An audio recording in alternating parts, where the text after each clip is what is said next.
I am topically dressed for today's review because we are going to talk about one of the best Godzilla films that I've seen out of the 30 or so that I've seen by now, which is Godzilla vs. Biollante. While the vast majority of the Godzilla films that I've seen up to this point have been from Criterion's previous Showa era box sets, which I enjoyed for the most part. I did find them a little repetitive, but for the most part they were enjoyable and fun. And otherwise I've seen the more recent American Warner Brothers films, which are inconsistent, but Godzilla vs. Kong is pretty fun. Other than that, Godzilla Minus One blew my mind.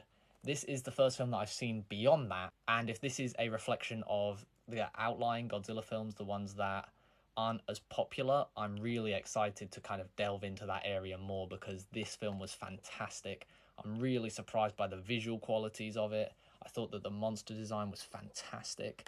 I thought that Biollante was a fascinating villain, and I love that balance that this gets perfectly between the human elements and the monster elements, because so many of the Godzilla films, in my opinion, kind of get that balance wrong and over focus on the human elements in ways that just aren't interesting. But this melds in political espionage, there's wacky science stuff going on, there's bizarre characters, someone can speak to flowers, you name it, it's probably in this film, and I think that that allows it to still feel exciting and fun at the same time as allowing the action sequences to be really quite intense, considering some of the violence that we see here that is rare in the majority of the other Godzilla films. I think in particular this film has some really beautiful visuals which I think elevate it beyond that standard Godzilla film, with Biollante's design in particular revolving around this real bright glow around the monster that kind of makes everything a little bit dreamy and ethereal.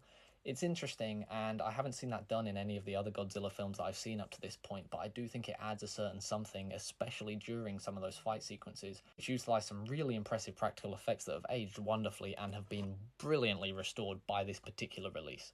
It's a great film. If you're a Godzilla fan and you haven't gotten around to this one yet, I would highly recommend it. I genuinely do think it might be in my top 5 Godzilla films at this point. It's brilliant.